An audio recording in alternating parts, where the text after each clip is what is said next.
Calaroga Shark Media. Hello, I'm Johnny Mac with your daily comedy news. It is Grammy night. Let me do two things of homework here. One, if tomorrow's episode isn't there at 3:05 in the morning, I'm going to wait tonight to put Monday's show all the way together. I want to see what Trevor does or doesn't, or maybe Taylor Swift murders his career like she did to Joe Coy. Bring it, Swifties. It's called Daily Comedy News, posted on the message board. Make sure you include a link to Apple Podcasts while you guys are attacking me. Laugh at the jokes, Taylor. Anyway, so if the episode isn't out right away, it'll be out by like 8 a.m. Eastern on Monday. If all the Trevor stuff and the Comedy Awards have settled in, I'll put it out. The other thing is, if today is the first day you've discovered this podcast, this episode's a little atypical. So if you're like, this sucks, maybe listen to yesterday's, more normal. I'm going to soapbox a little bit about the Grammy Awards in a bit, and I've already talked more at the beginning than I usually do. Usually I get right to it. Nominees for the Grammy Best Comedy Album are Chris Rock's Selective Outrage, Wanda Sykes' I'm an Entertainer, Trevor Noah, I Wish You Would, Dave Chappelle, What's in a Name, Sarah Silverman, Someone You Love. Now, award shows are always weird. I was thinking, I didn't have Trevor Noah at the top of my list last year. Well, that's because his special came out in 2022. So for my list in 2023, I'm just looking at the nominees here.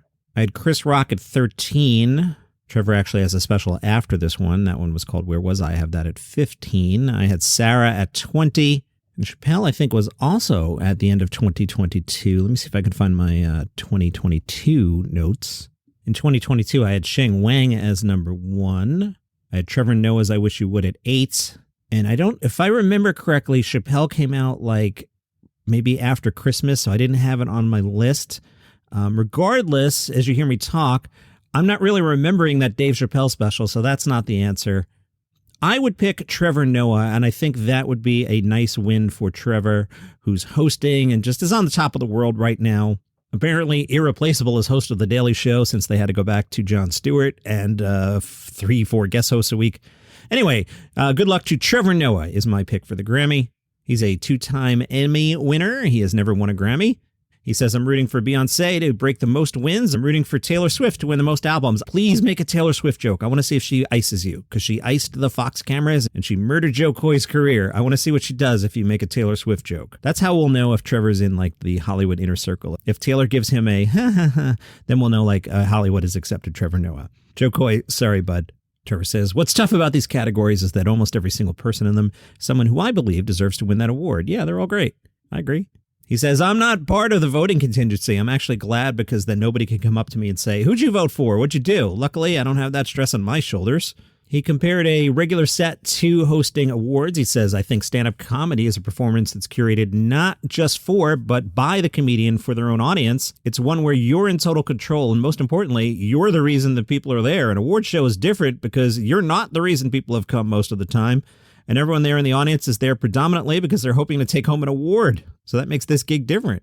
I think it means it's not all the same skill sets, and I think that means the outcome is a little less predictable.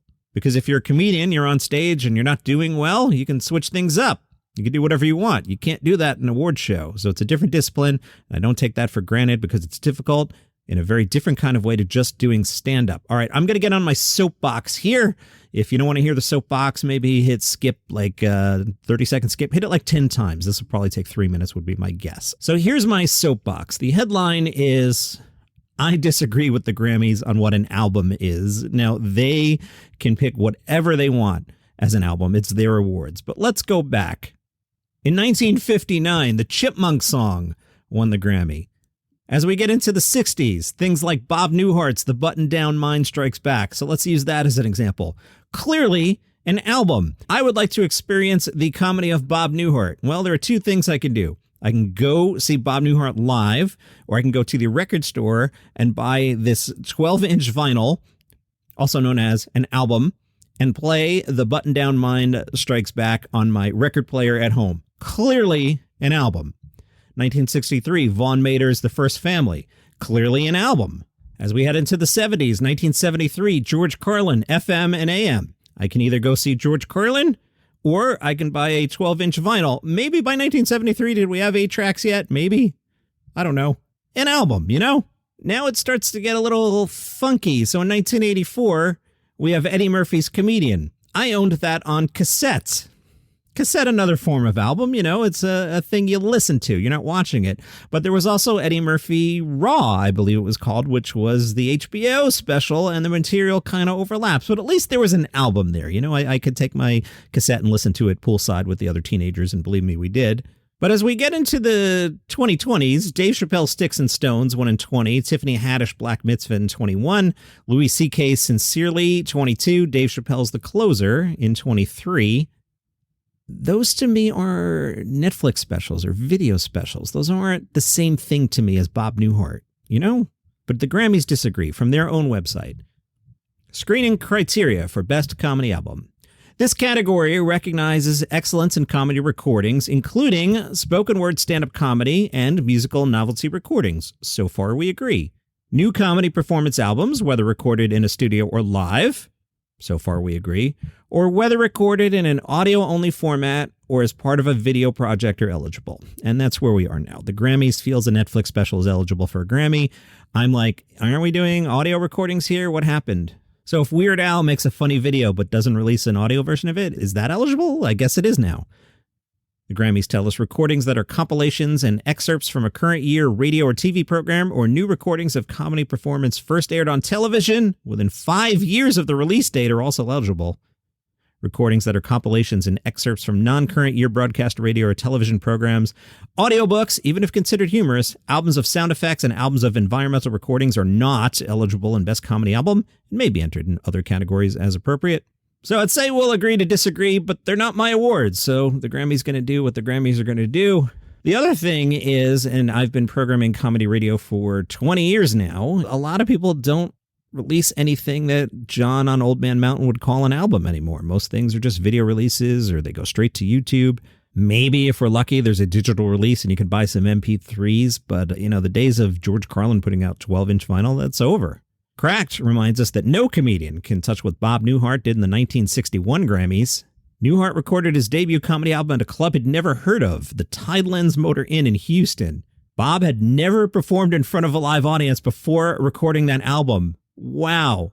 Bob's comedy career began when he'd call a buddy who worked at an ad agency and do prank calls as an airline pilot or the manager of a yeast factory. Another friend heard about Bob's funny phone stuff and suggested recording them to sell to radio stations. A few stations bought in. A suit at Warner Brothers found out about this. They thought Bob's phony phone calls would make a funny album and wanted to record them at one of the comics club gigs. The problem, Bob Newhart had never performed in front of an audience. Isn't this incredible? The Button-Down Mind of Bob Newhart hit #1 on the charts, not the comedy charts, which didn't exist at the time, the music charts. Warner's wanted another album, but Bob had used up all his material. So he scraped together enough bits to get the Button-Down Mind Strikes Back in stores before the end of the year. That reached #2 on the charts, right behind his debut album. That's amazing. The Button-Down Mind of Bob Newhart beat out Harry Belafonte and Frank Sinatra for Album of the Year. Bob also won Best New Artist, making him a triple Grammy winner on the night. Best Comedy Performance, Album of the Year, and Best New Artist. Bob says, it turns out my two albums held the #1 and #2 spots for 2 consecutive weeks. That record stayed in place until Guns N' Roses' Use Your Illusion 1 and 2 in 1991. That is amazing. All right, the other big thing going on today is Curb Your Enthusiasm. Rolling Stone, Alan Sepinwall is a very respected critic, and he writes under the headline, Curb Your Enthusiasm final season is a very mixed bag. Potential spoilers coming up. Consider yourself warned. Sepinwall writes, it's a running gag in season 12 that people keep mentioning that Larry David didn't work on the last 2 seasons of Seinfeld, but then returned for the finale. Every time, Larry greets the observation with stony silence because he knows the audience hated that finale and assumes he is being given another thinly veiled complaint about it. The previous 11 seasons on Curb have already featured 2 episodes that were blatantly presented as series finales. In season 5, Larry died, then was kicked out of the afterlife for being annoying. Season 8, Larry and Leon flee to America for Paris to escape a feud with Michael J. Fox, and plenty of other season enders would have been fine finales if Larry David didn't come back. Larry was at a screening of the first 2 episodes of season 12. He got a standing O. Larry joked, if I had been a different person, I might have been touched by that. He confirmed, this is it, the final season. It's very sad, and apparently he was being playful with the American Sign Language interpreter next to him. Larry tells us, don't worry about me. I got plenty to do. First of all, I love to travel. You all know that. I'm a world traveler. I love packing and unpacking, tripping everybody. When I come across having a medical emergency in a foreign country where they don't speak English, that's the greatest. He says he's thinking about traveling to Antarctica. I've been hearing a lot of things about Antarctica. Good things. Get that boat. I'll go down there. They got the penguins. I love the penguins. Now that the show's over, I'll have a lot more time to accomplish a few things that needed to be done. I might get that stool test that I've been putting off. All right, a little long here today. Let's hit Seafood Corner. This may be the last Seafood Corner. I love the bit, but there really isn't that much comedian seafood news. Today on Seafood Corner, we're reminded that Chris Rock used to work at a Red Lobster, not like last year. We're going way back here. And back in 2003, Chris Rock told Jay Leno, the thing about Red Lobster is that if you work there, you can't afford to eat there. You're making minimum wage. A shrimp costs minimum wage. It is the final day of Sketchfest, which means I'll get to delete another bookmark. I've got about 20 open as usual. Let's see. Noon. Glop meets Glog. It's the Glorious Ladies of Puppetry and the Glorious Ladies of the Groundlings. Love the title. That alone makes me want to go there. 2 o'clock, something called Hey Riddle Riddle. That appears to be a podcast taping about riddles. Okay. 7 o'clock, DJ Dimmers. I talked about him yesterday. That would be great for us to see. Also at 7, the Trav Venture Zone, a night of Dungeons and Dragons and also comedians. 7:30, the Edinburgh Spotlights. 8 o'clock, Open Mike Eagle and Sketchfest sets. I would pick DJ Dimmers and then catch a red eye back to New Jersey. And that is your comedy news for today. Follow the show for free on Apple Podcasts, Spotify, Overcast. So you could use Fountain, throw me some sats. If you enjoy the show, go to buymeacoffee.com/dailycomedynews. Throw some money in the tip jar. I will go to the National Donuts chain and get one of these. It's a large iced coffee with caramel and milk. See you tomorrow.